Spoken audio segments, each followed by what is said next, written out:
আমি বলতে পারবো না, ওর ওর কোনো গুরুত্বও নেই, ওকে কোনো আমি গুরুত্ব দিও না। তার কারণ হচ্ছে ও যেখানেই থাকুক, যেদিকেই থাকুক যাক না কেন, একটা বোঝা, লাইবিলিটি।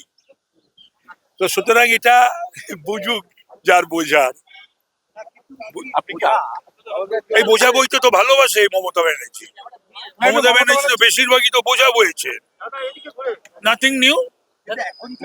এবং এই বোঝা বইতে গিয়েই তো পশ্চিমবাংলা সাফার করছে। এই বোঝা বইতে গিয়েই তো এই সরকারটা এইসব করে বসলো। এই বোঝা বইতে গিয়েই তো দলটা উঠে গেল, আর এই বোঝা বইতে গিয়েই তো মমতার এই হাল হলো। মমতা ব্যানার্জি বোঝা বইতে খুবই ভালোবাসে। বেসিক্যালি বাজে লোক, বাজে লোক। নিজের সারা জীবনে রাজনীতির করেনি, কোনো সংগঠন কোনো কিছু ছিল না। প্রিয়দাস মুন্সির ধুতির খুঁট ধরে আর মমতা ব্যানার্জির আঁচল ধরে এতদূর পর্যন্ত ওই মিষ্টি মিষ্টি কথা বলে পৌঁছেছে। ও কোনোদিনই কারুর লয়াল নয়। ও আর ওর স্ত্রী দুজনের লয়াল। হয়তো কি বলবে এখন এই বলা ছাড়া, কল্যাণেরও এটা বলা ছাড়া উপায় নেই, আর অভিষেকেরও কল্যাণের এই বলার ব্যাপারে বলা ছাড়া কোনো ভূমিকা নেই। আর কি বলবে ও? এখন তো ওর সেই দম্ভ আর নেই, সেই ওর বাকচাতুরি, সেই ওর অহংকার, সেই ওর কথাবার্তা। হ্যাঁ, থেকে তো পাঠাবেই। তাকে জিজ্ঞাসাবাদ হলে একটা তদন্ত চলছে, তাহলে দেখে পারে is Abhishek above everything, above law, above investigation. সইজাল তো রয়েছে ডিজে কাণ্ডেও এবার নোটিশ এবং সিআইডি ডেকে পাঠিয়েছে ডিজে কাণ্ডে। দাঁড়া, আরে শিলিগুড়ি সাইবার ক্রাইম থানায় অভিযোগ। আরে দাঁড়া বাবা, সেটাই বলছিলাম দাদা। ডিজে কাণ্ডে এবার সিআইডি তদন্তভার। যে ধরনের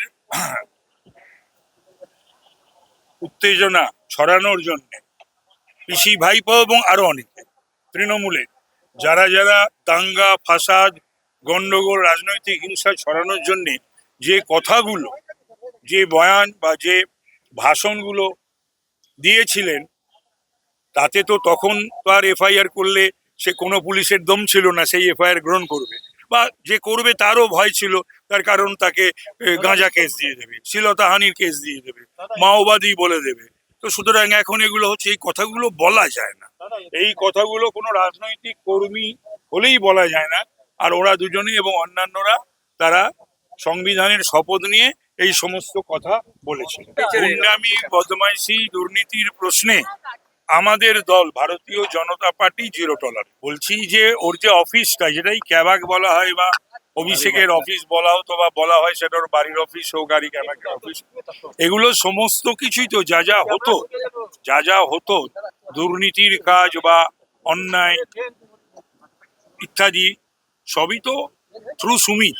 এখন ওদের সরকার তাহলে কিসের নাম করে এসেছিল বা আসতে চাইছিল? ও নয় বোঝে না, দেওয়ালের লিখন পড়তে জানে না অভিষেক, আর কি ডেপো ছেলে, সে নয় দেওয়াল লিখন পড়তে জানে না, পাবলিক পালস বোঝে না।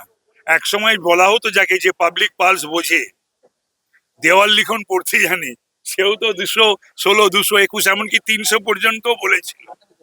তো সুতরাং এর থেকেই বোঝা যায় মানুষের থেকে কত বিচ্ছিন্ন হলে এই ধরনের প্রথম ফেজের পরে, দ্বিতীয় ফেজের পরে, নির্বাচনের দিনে, নির্বাচনের রেজাল্ট বেরোনোর দিনে এই ধরনের কথা তৃণমূলীরা বলতে পারে, এবং সেটা মমতা, অভিষেক সহ। আচ্ছা, মমতা